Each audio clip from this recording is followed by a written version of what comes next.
How's it going, everybody? This is Pred, actually getting ready to do my first live cast. I'm pretty excited.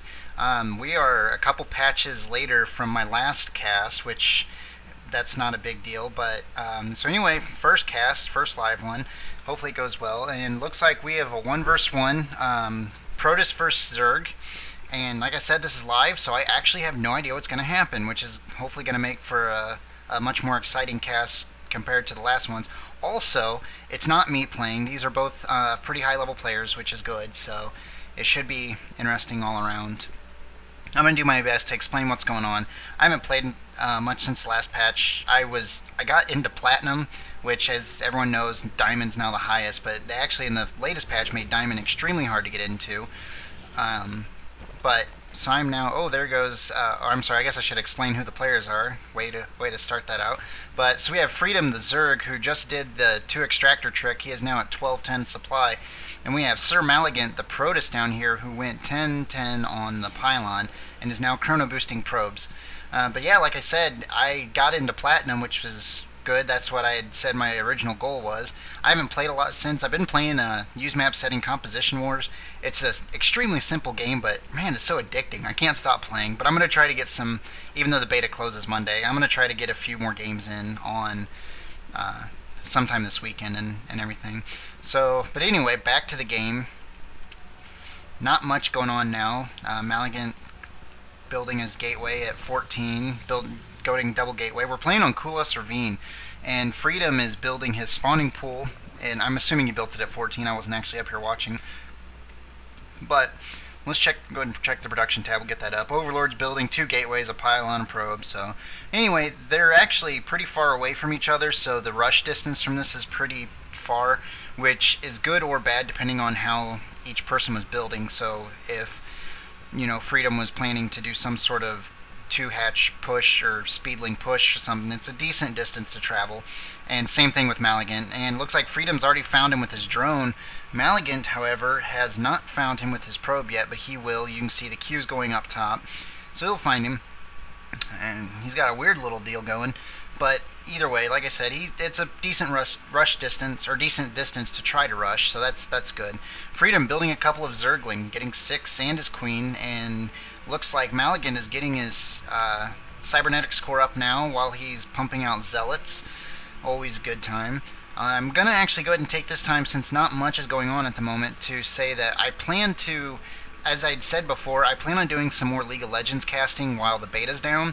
I realized the first one, well, so I realized the first one I messed up a lot. I was really busy trying to concentrate and play, and also try to cast, and I'd never done anything like that before either. So it didn't come out quite as well as it probably should have, but no big deal. I'll get better at that too, and I'm aware of my mistakes. So I'm gonna try to get some more casting down, and then once StarCraft goes live, I was actually told that my mom's gonna buy it for me for my birthday, which is nice. She always complains because I never tell her what I want, but I was like, you know what? This is coming out on July 27th. My birthday's on July 11th. I think I know what I want. So anyway, back to the game. Like I said, I need some more replays if anyone has them, but they would have to come in really soon for me to get them cast. So I don't know. Hopefully I get some more people interested in the channel come launch, but we'll see. It looks like Freedom, well, not looks like, Freedom did go double queen. I don't know if he's going for any sort of expansion or not, but he did get 2 queens, and he's also getting a Roach Warren and an Evolution Chamber, so he's getting his build up pretty quick. 1 queen, okay, so basically he's got 1 queen dropping creep tumors, and I guess he's going to try to use this for just to push the creep out. As you probably know, Zerg needs to push creep out as much as they can, and he's got some zealots down here and a little do-si-do type deal going. But anyway, so like I said, the Zerg needs to push creep out pretty much as much of the map as they can, and the reason for that is Zerg units move faster on the creep, and that comes in handy a lot, especially when, say, these zealots, if they were fighting, because Freedom's got roaches coming, but, well, they're there, but if the zealots were to engage the roaches off the creep, they can keep up with them and keep pounding on them. On the creep, however, the roaches are too fast and they can run away. So creep expansion extremely important for Zerg. And it looks like he is going to tear down a rock, which is good because I'm assuming he's going to come up and pick up this expansion, which is a pretty safe expansion. Over here is a little bit of a dangerous one just because it's much more open. This one's safe as long as you are aware of the fact that there are destructible rocks here. One of the things I love about Coolus Ravine is they have multiple entryways for attacking. Like, this expansion can be broken down by these two rocks, which is really nice, and then you have the high yields. The battles develop pretty interesting. They become very interesting. Anyway, back to this. Looks like he's getting the metabolic boost for the Zerglings and getting charge for the Zealots.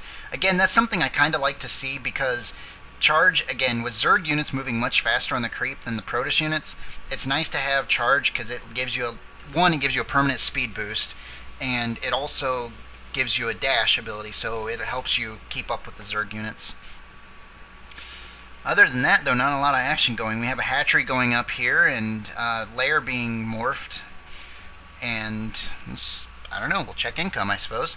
And looks like Maligan has a few more harvesters up, but he is off one base, and he's getting a Templar Archives while researching this, so we're going to see some High Templar. What else did he build? He also built a forge, so we're going to see some cannons possibly, which that's intense, but we should see some upgrades and stuff. But here we have a battle that I almost missed. God, I've never done a live cast before. I'll get it. But anyway, so some Zerglings and Roaches, they come back. He's not going to be able to push in, but he did harass. He did get some kills. Looks like, in fact, well, he actually lost more than he killed, but only by 25 minerals, and so sometimes that's probably worth it, especially given the pressure he put on it. But this Overlord up here can actually scout. Let's see. This Overlord up here can see when this army moves out, which is nice for him. Plus the Zergling here and an Overlord up here. And, I mean, he's basically pretty well, or got a decent amount of knowledge of when Sir Maligan moves out of his base. So we'll go back to everybody and everything. But up here you can see the creep tumors are expanding. He is just pushing himself down. An Overseer coming out, which is nice. Overseers have been buffed lately, as you can see. Spawn Changeling, Contaminate, and Infested Terran. Infested Terran I don't really see being used that much, only because it's really expensive, and you're not generally going to build a lot of Overseers, because Overseers are kind of expensive, and they're also pretty fragile. They're not really that hard to kill. But some of the other stuff they have, I mean, they always have Spawn Changeling, which is great for scouting. It's almost like an observer for the Zerg, because the enemy doesn't see it unless they have a detector there themselves. Contaminate, basically taking over the old Corruptor ability, which, again, not really that bad, but I don't know. I don't see it being used a whole lot just because it's a decent amount of mana. I don't know. And I don't see most Zerg bringing enough Overseer with them to actually pull it off. But you can see Freedom has the control of this watchtower, so he definitely sees these units sitting here. Problem, well, he's got the ability to see them. We'll see what happens as far as this goes. Maybe Maligan is planning to knock down his rocks, which he is, and he actually has control of this watchtower too. So another thing that's extremely important in this game is scouting. Scouting is so much more, well, it was important in the first StarCraft, but in this one it can win battles. And you can see all the Roaches fired a shot. They're going to help him kill the rocks. And the Hydralisk up here, so he knows everything's up here. And basically these Xel'Naga watchtowers are more or less free map hacks for their given area. It's just nice to have. Overseer came with him. He broke down the rocks, which, now, even though there was no battle there, it's still pretty key that he broke down the rocks, just because he now has to guard that a little bit better. He knows that it's easy to just walk up those. I kind of would have liked to see Maligan kill some creep tumors, especially since there was a little bit of a lull. But he's going straight for the kill. Here comes his military. Freedom moving down. There's some spine crawlers coming down the Hydralisk, and the Guardian Shield goes up, and the Stalkers are retreating. Just too much there for him to deal with. Roaches good against, well, I guess they're not technically or really good against anything. Stalkers actually pretty good against Roaches. Stalkers are a decent against all of this, except for, I guess, Hydralisk, because they're not armored. But either way, overall, they do pretty well. He's got a pylon up here, and there's the Templar I talked about.